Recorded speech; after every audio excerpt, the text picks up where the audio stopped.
Ibu Tabipun.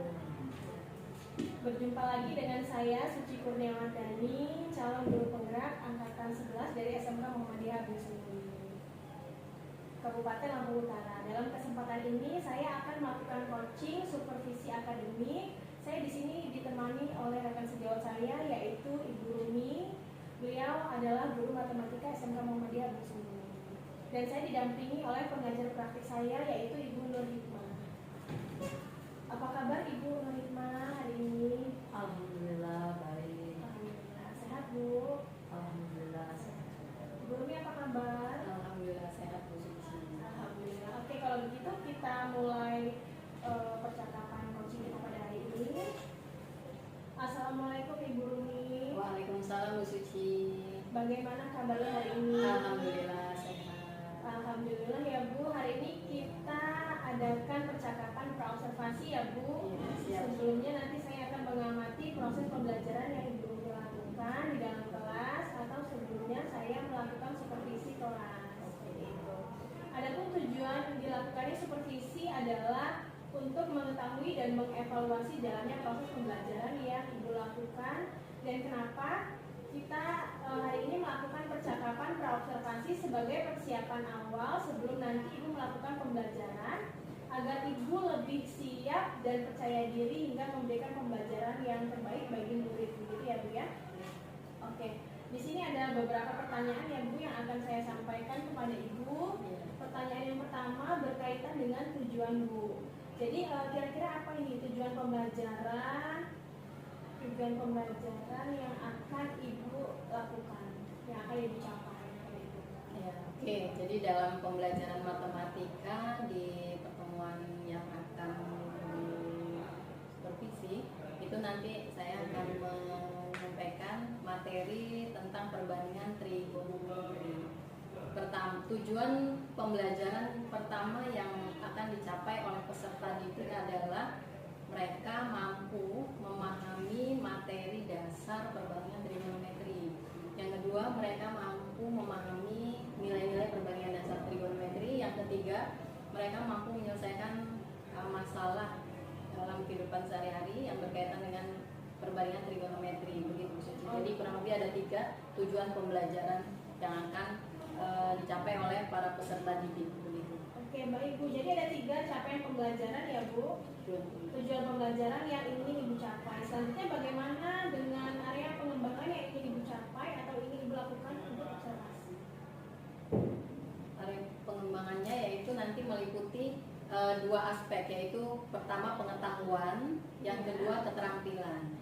Pengetahuan ini bisa dicapai oleh peserta didik berkaitan dengan peserta didik itu mampu memahami dan mengerti materi dasar perbandingan trigonometri serta nilai-nilai perbandingan dasar trigonometri. Sedangkan dari aspek keterampilan, mereka dapat mampu menyelesaikan permasalahan dalam kehidupan sehari-hari yang berkaitan dengan perbandingan trigonometri. Oke, baik. Jadi area pengembangan ini yang ingin Ibu capai adalah bagian aspek pengetahuan dan keterampilan pada siswa ya Bu ya. Kemudian saya ingin mendengar Bu bagaimana rancangan pembelajaran yang ingin Ibu terapkan di dalam kelas. Mungkin dari segi strategi pembelajarannya, model pembelajarannya, ataupun metode pembelajarannya. Ya, jadi kalau dari strategi pembelajaran itu saya menerapkan prinsip understanding by design, di mana UBD singkatannya, yaitu ada 3 aspek ya. Yang pertama menentukan tujuan pembelajaran, yang kedua menetapkan langkah-langkah pembelajaran, yang ketiga kriteria tuntasan pembelajaran. Untuk model pembelajaran itu saya menggunakan problem based learning. Jadi anak-anak banyak nanti menyelesaikan masalah yang ada begitu melalui lembar kerja peserta didik. Begitu. Oke, baik Bu. Jadi rencana yang akan Ibu terapkan di dalam kelas menggunakan strategi pembelajaran UBD yang diintegrasikan dengan pembelajaran KSP ya. Oke, menggunakan model pembelajaran problem based learning dan juga dengan metode diskusi kelompok ya Bu ya. Kemudian tanya jawab dan memberikan penugasan. Nah, bagaimana dengan media pembelajaran yang akan Ibu gunakan dalam kelas? Untuk media pembelajaran sendiri kita bisa menggunakan proyektor. Situ nanti siswa mengamati video pembelajaran. Berikutnya siswa dibagi menjadi beberapa kelompok, lalu siswa menyelesaikan permasalahan yang ada di dalam lembar kerja peserta didik. Nanti hasilnya itu dituangkan di dalam selembar karton dan nanti setelah selesai dipresentasikan. Jadi masing-masing kelompok mempresentasikan hasil kerja mereka yang sudah tertuang dalam selembar karton tersebut. Oke, baik.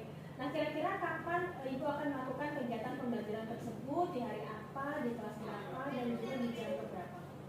Kebetulan di hari lusa, yaitu di hari Rabu, saya ada jam Bu di kelas 10 TKJ 1 Bu, sekitar jam di atas jam 10, jam 5 kalau nggak salah Bu Suci, jam ke-5 sampai jam ke-9, 4 jam. Oke, baik. Jadi di hari Rabu di kelas TKJ dan di jam ke-5 dan 6 saya akan datang ke kelas Ibu, saya akan melakukan supervisi kelas, saya akan melihat dan mencatat hal-hal apa saja yang terjadi di dalam kelas ya Bu. Nah, nanti setelah Ibu melakukan kegiatan observasi atau pembelajaran di dalam kelas, kita akan adakan percakapan yang terakhir ya Bu, yaitu percakapan pasca observasi yang nanti akan didampingi juga oleh pengajar praktik. Dan begitu, sebelumnya kita akhiri, kira-kira apa yang Ibu dapatkan dari hasil percakapan kita hari ini? Jadi mungkin yang saya dapatkan yaitu gambaran tentang media dan apa yang saya akan gunakan nanti di hari Rabu, yaitu kemudian media dan media pembelajaran yang akan digunakan itu nanti akan saya persiapkan dari sekarang. Jadi saya sudah memiliki gambaran dari percakapan yang kita lakukan hari ini, yaitu mempersiapkan media yang akan digunakan pada proses pembelajaran di hari Rabu tersebut. Baik, terima kasih Ibu atas waktunya dan sudah bersedia berbincang-bincang dengan saya di percakapan praobservasi. Sampai bertemu di kegiatan observasi kelas hari Rabu depan ya Bu. Demikian percakapan kita hari ini. Sampai bertemu di kegiatan observasi kelas di hari Rabu. Demikian percakapan kita hari ini. Assalamualaikum warahmatullahi wabarakatuh. Waalaikumsalam warahmatullahi wabarakatuh.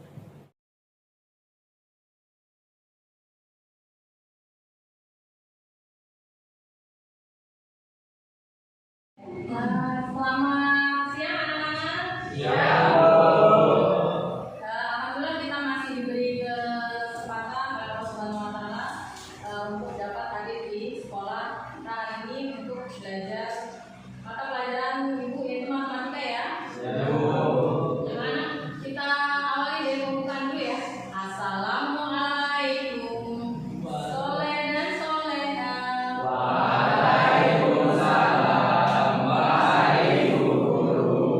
Siapkah belajar pada hari ini? Iya Ibu Guru, kami sudah siap. Oke, tepuk tangan untuk kita semua. MTK? Mangut Fajar, silakan pimpin doa.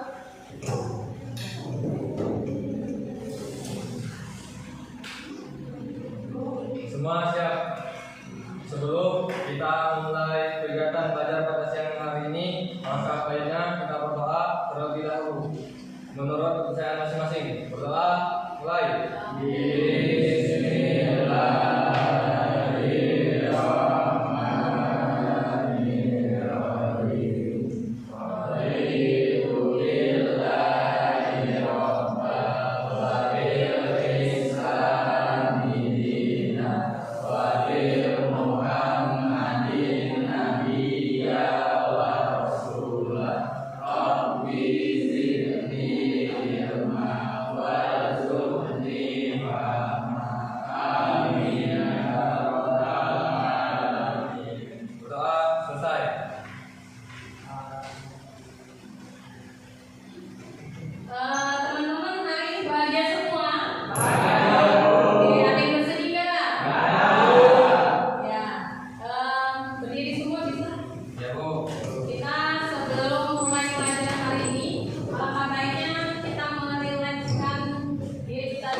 Kuatkan pelan-pelan. Oke, bagaimana sekarang bisa bulan? Bagaimana? Ada refleks kah? Hari ini kita mau belajar tentang trigonometri. Tapi sebelumnya Ibu mau tanya dulu. Di antara kalian ada nggak yang masih ingat tentang segitiga siku-siku? Ada yang masih ingat? Apa aja segitiga siku-siku Pak? Memiliki sudut yang sudah pernah belajar. Oke. Selain itu apa lagi? Segitiga siku-siku ciri-cirinya?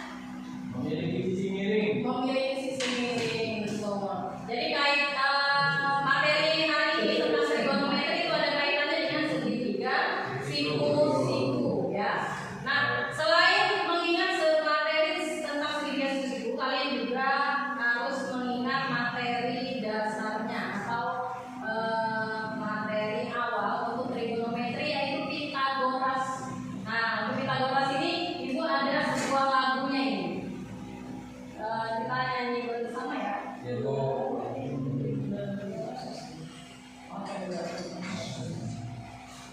Nah, kelihatan semua?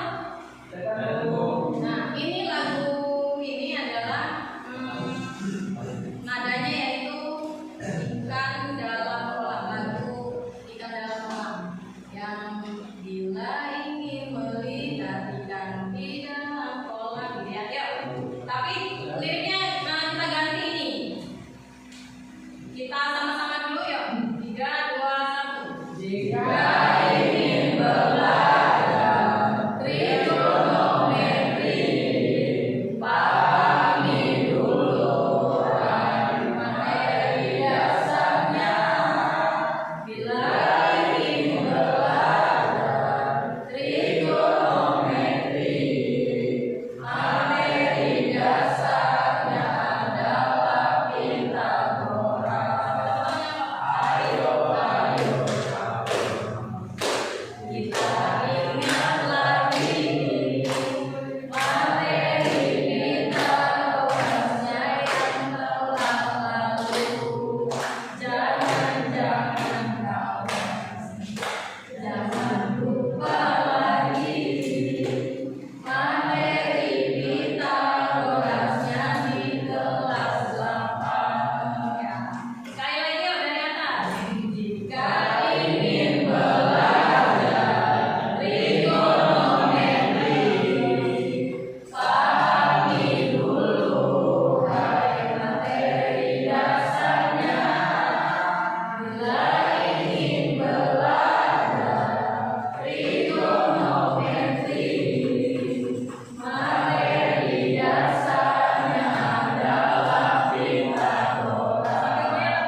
trigonometri adalah ilmu Suaranya yang terdengar ya? mempelajari tentang hubungan sisi dan sudut di dalam segitiga. Nah, di dalam trigonometri nanti kita akan menemukan beberapa istilah baru yang mungkin baru pertama kali didengar. Di antaranya ada sinus yang akan ditulis dengan sin theta. Theta yang di dalam kurung ini adalah simbol sebuah sudut di dalam segitiga. Kali ini kalian menggunakan theta, tapi nanti bisa juga diganti dengan alfa, beta, atau simbol apapun yang menyimbolkan sebuah sudut di dalam segitiga. Selanjutnya ada cosinus yang akan ditulis dengan cos theta. Ada tangan yang akan ditulis dengan tan theta, kosekan dengan CSC theta, atau ada juga yang menulis dengan cosec theta. Selanjutnya ada sekan yang akan ditulis dengan sec theta, dan kotangan yang akan ditulis dengan cot theta. Karena kita akan membahas segitiga, di sini kalian akan berikan sebuah segitiga ABC dengan siku-siku di C dan sebuah sudut theta di B. Kemudian sisi AC yang berada di depan sudut theta akan kita namai dengan sisi depan. Kemudian untuk sisi BC karena berada di samping sudut theta, maka akan kita namai dengan sisi samping. Dan untuk sisi AB yang paling panjang dan berada di depan sudut siku-siku dan bentuknya miring, akan kita beri nama sisi miring. Tapi kenapa harus dinamain gitu, Kak? Nah, perlu diketahui ini hanya istilah untuk lebih mudah mengingat dan membedakan setiap sisi pada segitiga yang nanti akan kita temui. Tapi ini hanya berlaku untuk segitiga siku-siku saja ya. Di materi trigonometri ini kita akan diminta mencari nilai sudut ataupun panjang sisi pada segitiga dengan cara mengetahui nilai sin theta, cos theta, dan kawan-kawannya. Nah, bagaimana kita bisa mendapatkan nilai sin theta dan kawan-kawannya itu? Rumusnya adalah sin de mi. De per mi maksudnya adalah perbandingan sisi depan dengan sisi miring. Jadi kalau misalnya diketahui sisi depannya adalah 3 dan sisi miringnya adalah 5, maka nilai sin theta-nya Kotangan disingkat cos atau COT menulisnya. Untuk sudut itu ini di sini pakai sudut theta. Tapi kalau mau diganti lambang lain boleh, simbol lain boleh. Simbol sudut itu kan ada alfa ya, ada beta ya, dan sebagainya. Nah, ini sudah ada nilai sisinya, jadi tinggal teman-teman aja. Tadi sin itu di awal tadi rumusnya adalah perbandingan sisi depan berbanding sisi miring ya. Nah, ini bisa kita singkat supaya kita mudah menghafal dan mengingatnya menjadi demi. Begitu. Jadi nilai perbandingan trigonometri untuk sin itu apa? Demi. Di mana D itu adalah depan, miring. Ya, kita lihat sudutnya. Sudutnya kan di sini. Depannya itu berarti yang di 5. Miringnya yang 13. Berarti sin theta itu adalah 5/13 gitu ya. Nah, sekarang buat contoh lain. Misal segitiganya ukurannya di sini 3, di sini 4, di sini 5. Nah, di sini sudutnya beta. Ya, sin beta. Apa tadi sin rumusnya? Ya. Depannya mana? Apa? Miringnya? Ya. Berikutnya cos. Cos tadi apa? Sami.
Ya, misal hanya ini hanya sisi depan dan sisi miring yang diketahui. Sisi alasnya belum diketahui.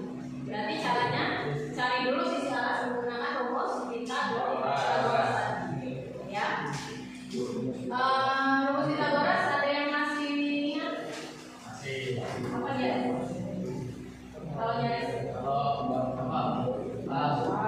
dari sisi alas Kuadrat C kuadrat dikurang B kuadrat. ya, nyari sisi tinggi Di C kuadrat kurang A kuadrat. ya, sisi miring Jadi A kuadrat tambah B kuadrat.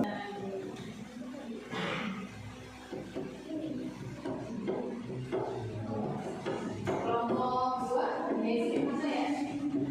Ya. Berarti berapa? Oke, cari menggunakan rumus. Berarti yang mana? Yang C, B apa? Iya.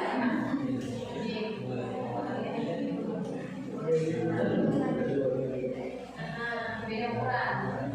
Banyak yang masihnya tapi berbeda ukuran. Ya, apa?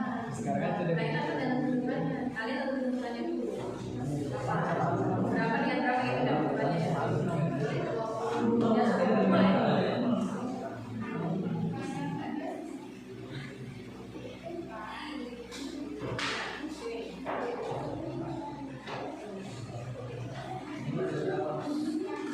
Yang C.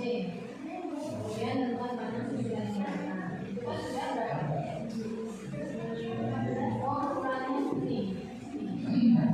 Jadi kalian tentukan ukuran sedikit ini buat misal yang mana nih? Yang tadi kalian cari. Nah, misal yang ini ambil 8 sama 6.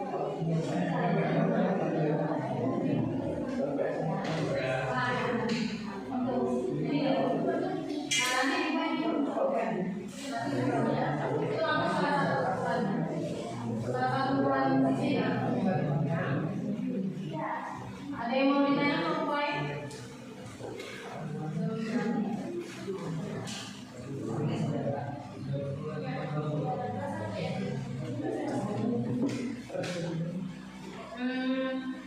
Yuk kita waktunya 20 menit lagi ya.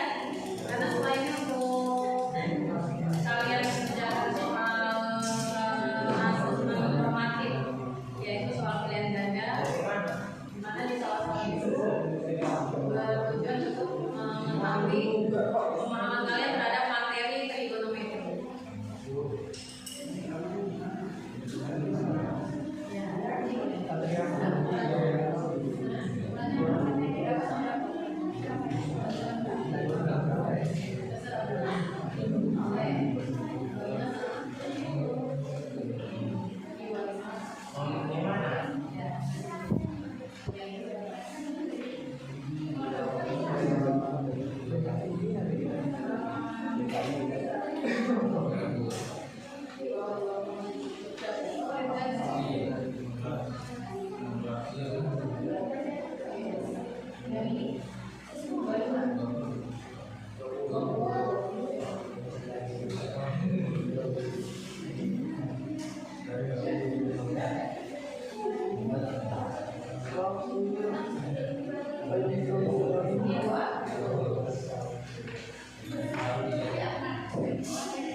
Nanti tinggal respon berarti ya.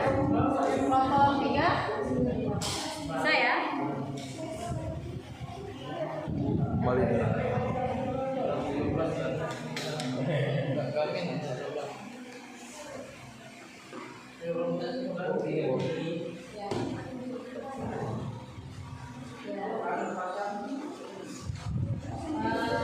Ini udah kan ya, dapat nilainya perbandingan trigonometri untuk nomor 1. Ini nomor 1 dan saya berikutnya nomor 2. Si kosat sampai kotangan ya. Ya. Dicek kalau bisa disederhanakan sederhana. Yang nomor 2 sebelahnya aja berarti. Kalau nomor 2 itu digambar dulu. Kalian gambarkan dulu segitiga segitiga. Satu apa? Satu kan ibaratnya pohon kelapanya itu mirip. Jadi pohon kelapa yang mirip itu bisa digambarkan ke dalam sisi yang sisi miripnya adalah batang kelapa. Ya. Ya. Ya.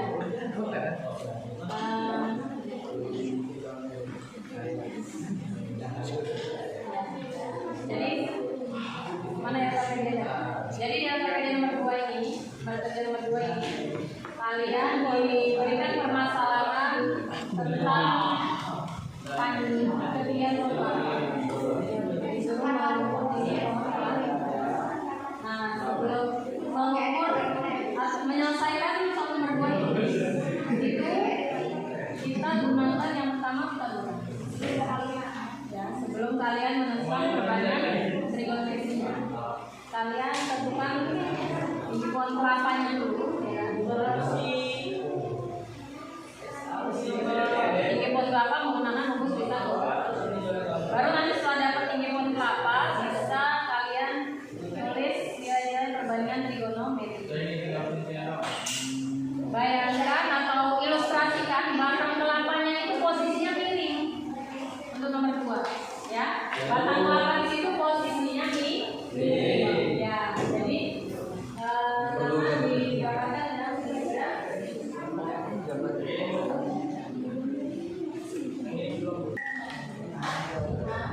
Nah, ada tambahan ini tambah. Nah, salah bentuknya. Ini enggak benar, kan posisi batang kelapa miring. Yang ditanya tingginya. Ini benar berarti. Ya, nanti dicek tingginya.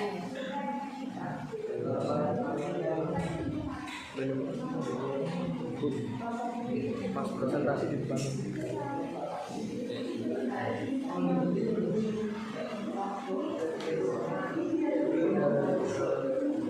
Nah, kelompok 3 sudah selesai juga ya? Sudah presentasi ya? Yang nomor 2 sudah? Nomor 2 ini.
Depan berbanding samping.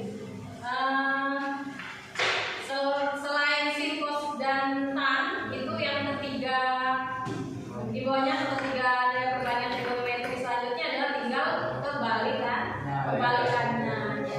Jadi untuk lebih memahami tentang nilai perbandingan trigonometri, perbandingan dasar trigonometri itu kalian ingat saja singkatannya. Sin demi, cos sami, tan d. Ya, ulangi. Sin apa tadi? Demi. Yo, sin apa? Demi. Ya, cos Sami. tan. Oke. Sebelum Ibu akhiri pelajaran hari ini, Ibu mau berpantun dulu boleh? Boleh. Kalian nanti jawab apa? Minum jamu sambil mendengar musik. Musiknya lagu kita. Hai kamu, tahu nggak pelajaran yang paling asyik? Ini dia pelajaran matematika. Satu lagi ya. Ada tamu dari kota Tasik. Tamu datang menyampaikan kata. Hai kamu, tahu nggak pelajaran yang paling asyik? Ini dia pelajaran matematika. Sampai jumpa di kota Medan. Sampai jumpa minggu depan. Ibu akhiri pertemuan kita hari ini sampai di sini dulu. Wabillahi taufiq wal hidayah. Wassalamualaikum warahmatullahi wabarakatuh.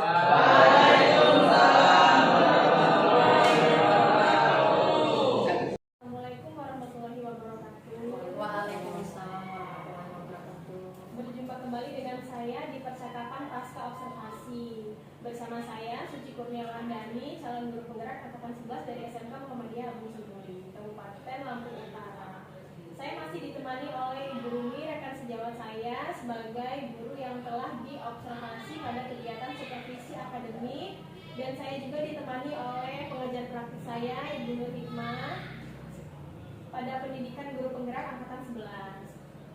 Apa kabar Ibu Nur Hikmah pada hari ini? Alhamdulillah baik. Alhamdulillah baik. Ibu Rumi apa kabar? Alhamdulillah baik juga. Alhamdulillah semuanya baik pada hari ini, kabarnya sehat walafiat ya Bu.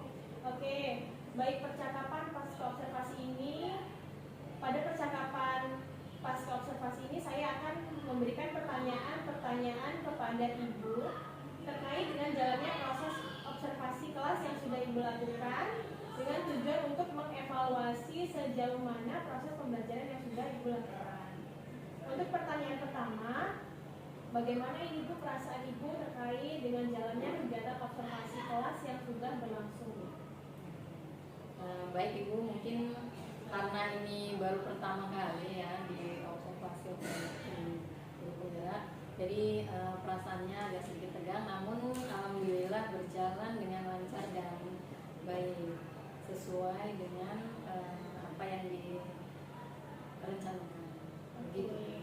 Alhamdulillah ya Bu, bisa diceritakan kembali Ibu area pengembangan apa yang Ibu lakukan di dalam kelas, kemudian langkah-langkah atau tahapan pembelajaran yang Ibu lakukan di dalam kelas.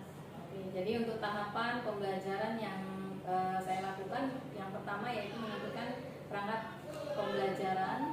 Kemudian di perangkat pembelajaran itu ada tujuan pembelajaran, di mana tujuan pembelajaran itu terkait 3 tujuan pembelajaran serta aspeknya, yaitu tadi dari pengetahuan dan keterampilan. Dari pengetahuan, siswa diharapkan mampu memahami materi dasar perbandingan trigonometri. Sedangkan aspek keterampilan itu siswa mampu memahami atau dapat mengaitkan materi perbandingan trigonometri untuk menyelesaikan masalah yang ada di kehidupan sehari-hari. Begitu. Oke, baik, jadi di area pengembangannya berkaitan dengan pengetahuan dan keterampilan. Nah, menurut Ibu sejauh mana area pengembangan yang sudah Ibu sampaikan tadi berhasil atau tidak untuk tingkat keberhasilan dari area pengembangan tadi, kalau dari pengetahuan anak-anak lumayan ya, cukup bisa mengikuti lah. Jadi bisa dikatakan mengerti lah untuk memahami materi dasar perbandingan trigonometri, karena materi dasar perbandingan trigonometri itu sudah mereka dapatkan di tingkat SMP. Namun dari segi keterampilan nih, anak-anak masih sedikit kesulitan untuk memecahkan masalah-masalah yang ada dan dikaitkan dengan materi perbandingan trigonometri itu sendiri, Bu Suci, begitu. Oke. Baik Bu, jadi sudah berjalan dengan lancar, namun masih ada kekurangan ya. Menurut Ibu apa sih kekurangan atau mungkin kendala-kendala yang Ibu hadapi dalam proses pembelajaran di dalam kelas Bu? Iya, jadi kendalanya diantaranya yaitu masih kurang ini ya, aktifnya peserta didik dalam berdiskusi di dalam kelompok gitu. Jadi masih ada peserta didik yang mungkin merasa bingung tapi mereka sendiri tidak mau bertanya. Kurangnya interaksi antara teman di dalam kelompoknya itu sendiri. Oke baik, jadi ada beberapa siswa yang kurang aktif ya Bu, mungkin hanya mengandalkan teman seperti itu ya Bu. Nah kira-kira mengapa hal itu bisa terjadi Bu? Mengapa mereka kurang aktif dan tidak mau ikut terlibat di dalam diskusi itu? Misalnya seperti apa? Jadi misal mereka malah asik bermain handphone, melihat handphone atau cari-cari alasan untuk keluar kelas, meninggalkan diskusi kelompok tersebut. Begitu. Oh, baik Bu, jadi sudah berjalan dengan lancar, namun masih ada kekurangan ya. Menurut Ibu apa sih kekurangan atau mungkin kendala-kendala yang Ibu hadapi dalam proses pembelajaran di dalam kelas Bu? Ya, jadi kekurangan atau kendala yang sering terjadi mungkin ini dialami oleh guru lain juga, Bu Suci, yaitu masih adanya beberapa siswa yang tidak ingin terlibat dalam kegiatan pembelajaran. Artinya siswa tersebut kurang aktif begitu Bu. Baik, jadi ada beberapa siswa yang kurang aktif, mungkin hanya mengandalkan teman seperti itu ya Bu. Nah kira-kira mengapa hal itu bisa terjadi Bu? Mengapa mereka ini kurang aktif dan tidak mau ikut terlibat di dalam diskusi? Ya, mungkin dalam pembagian kelompok yang jumlah siswa yang terlalu banyak. Jadi tiap kelompoknya juga menggunakan pendekatan yang sesuai dengan minat anak. Misalnya dibagi kelompok berdasarkan gaya belajarnya. Ada yang gaya belajarnya visual, auditory, dan kinestetik, sehingga anak bisa merasa lebih nyaman. Saya juga memberikan pertanyaan kepada anak tersebut agar menyesuaikan dengan kegiatan yang ada di kelas. Oke baik, jadi itu rencana kedepannya ya Bu. Pada saat nanti proses pembelajaran ke depan, Ibu nanti akan menyesuaikan dengan kenyamanan mereka ya, menggunakan gaya belajar masing-masing, menggunakan gaya belajar visual, auditory, dan kinestetik seperti itu ya Bu ya. Oke, kalau begitu terima kasih atas waktunya Bu untuk hari ini sudah meluangkan waktu. Saya ucapkan terima kasih Bu. Selanjutnya yaitu umpan balik dari pengajar praktik saya yaitu Ibu Rima. Silakan Bu. Ya, terima kasih Bu Suci atas kesempatannya. Bu siapa tadi? Bu Rumi. Iya, Bu Rumi. Tapi saya menyimak kucing kalian sudah berawal dari kunci dan kunci. Percakapan kalian sudah saya melihatnya dan mendengar itu sudah enak, nyambung, cuma masih sedikit textbook itu nggak apa-apa lah, malu karena kita juga di sini masih amatiran, tapi saya mengapresiasi semua kerja keras kalian, mulai dari persiapan dan lain-lainnya. Untuk alur percakapan sudah sesuai dengan alur Tirta, dimana jika banyak pertanyaan yang saya simak, pertanyaan-pertanyaan berbobot, jadi pertanyaan tersebut panjang dan jawabnya panjang, tidak singkat-singkat. Jadi Bu Rumi menjabarkan apa masalahnya dan mencari problem solving, artinya mencari masalahnya, pemecahan masalahnya sendiri dari pertanyaan-pertanyaan pemantik yang dilontarkan oleh Bu Suci. Untuk kegiatan hari ini saya apresiasi sangat baik sekali, dan saya juga apresiasi ke Bu Suci. Bu Suci banyak melakukan apresiasi kepada Bu Rumi, memuji, artinya itu kan membuat semangat Bu Rumi untuk lebih baik lagi ketika melakukan pembelajaran di kelas. Sekian umpan balik dari saya, lebih dan kurang saya mohon maaf. Wassalamualaikum warahmatullahi wabarakatuh. Waalaikumsalam warahmatullahi wabarakatuh. Terima kasih Bu Hikmah atas umpan balik yang sudah disampaikan. Semoga kedepannya kami menjadi guru yang lebih baik lagi. Dan saya akhiri, wassalamualaikum warahmatullahi wabarakatuh.